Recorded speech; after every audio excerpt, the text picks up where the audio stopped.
What's up, guys? Welcome back to the channel. Got two articles for you from Zero Hedge that I thought are really telling and something you need to pay attention to. Their Sri Lanka is the first one, and 10 days ago they were rioting and busting into the presidential palace as this guy is like peacing out, and only 10 days later they've got QR code gas rationing. Now the good news is they finally have some gas. The bad news is that it only took 10 days for the Minister of Energy. I'll link to the article because I can't pronounce the name. There's a lot of letters in there that are like very, very foreign.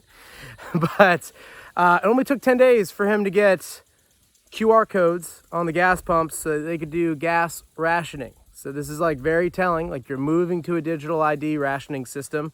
They're going to create shortages. They're going to create supply neck bottling. Like there's going to be all these issues, and the solution is going to be just give up a little bit more of your personal freedom, a little bit more of your privacy, and just like push into our system. And at the end of this will be a digital like currency. Now the second article ties in, also linked below, and this is our good friends over there in Israel, and they're basically making cash transactions over $1,700 US very difficult to do.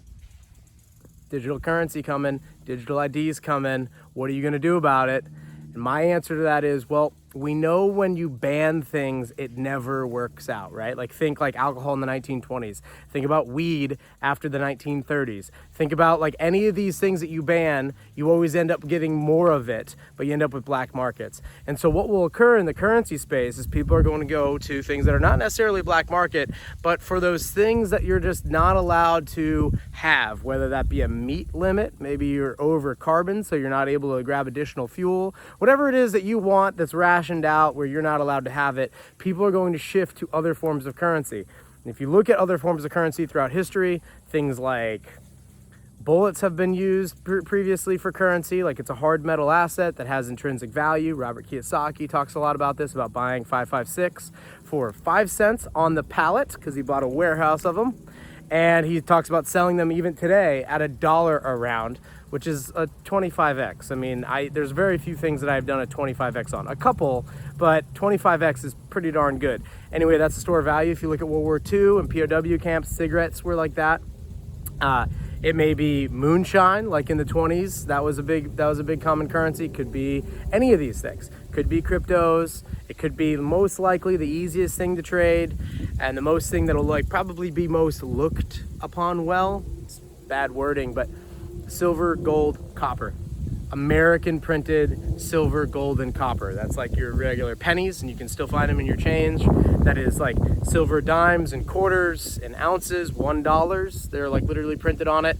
Gold pieces for the larger items. But you want to start accumulating a savings that's out of the system, not known, not in your bank account, not in your real estate trust, not like anywhere else, but it's like you know where it is and you can utilize it to get through this period of history. At some point in time, this is going to conclude, find a agreeable point, but at this very point in time, the elites from the old system, this world order that we're living in from 1944 to present, which basically put the US dollar at the center of everything, put US elites at the center of everything, allowed them to print it, basically worthless. But it still has value, but they printed 99% of the value, the original value from 1913 away from this current currency. So whenever you hear like, oh, that was back when gas was 5 cents a gallon, it's the same exact darn price if you allocate for like the fact that you had a silver dime in your pocket. Like it's the exact same price as it is now. Or like gas is actually a little bit more than 5 cents a gallon. Not to get my facts totally straight on it, but it's important that you start collecting things that are out of the system, that are like in your possession, that you know what you've got. And at the very, at the very peak of this event that we're about to go into, things that you can trade, that you can produce on your own, that you can grow, like those things are going to have mad value, because ultimately when an economy breaks down, when a currency system breaks down, people move to barterability. And it's super, super important. I recommend silver because it is literally like the most easy thing to barter. Copper as well. Gold is a real good store of value, right? If you've got like some gold ounces and you can trade for a truck, or you can trade for a generator, or you can trade for things that you may really want. I know it sounds a little wild to say at this very point in time, but those are like key things. So I got to talk my own book. I sell silver and gold for Miles Franklin as a broker. I think everybody should have 5 to 10 to personally, I have 25% of my net worth in that stuff, just because it's like, it's pretty obvious where we're going. At some point in time, we're going to have a completely digital system. I think it's going to fail. I don't think it's going to work. I think that we're going to have a decentralized state, like where we have the separation of currency and government, or money and government, just as we had the separation of church and state a long time ago. I think that this period of history that we're walking into, like on this 250-year revolutionary like cycle, is something where we're going to see the separation of the state and money. But until then, they are going to run it out, and they are going to max that credit card for everything it's worth.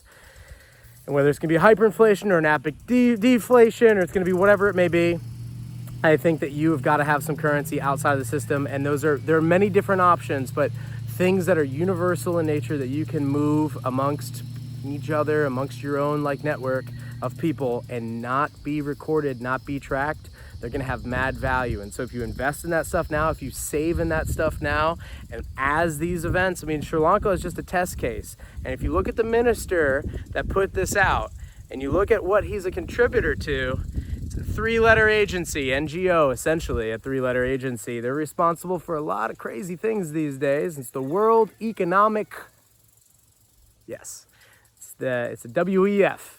And hey, you know, they've got a plan and they're doing pretty good. I mean, it's pretty impressive. They're very competent. As far as like, if you look at our US elites, how incompetent they literally are, but you look at these global elites and you're like, man, 10 days. In only 10 days, you got QR codes on everything. Must have had a plan, must be ready to go. But this is gonna go, they're gonna try this all over the world. They're gonna use test case like Sri Lanka as these small countries fall first. And it's global, man. It's global in nature. So if I can help you out, link below. My email's below, travis@lightcapital.com. Beyond that, start networking with your own local coin dealer. Start meeting people that are local. Get to an area where you can be, where you're going to have like good safety and security, and like you can have your own tribe of people that you can network with and that you can get through this period with, because like people aren't paying attention to what's gonna come. And you know, read these news articles below. Really, really telling. Thank you guys for being here. Share it with a friend, comment below, and until the next one, I'll see you down there. Peace.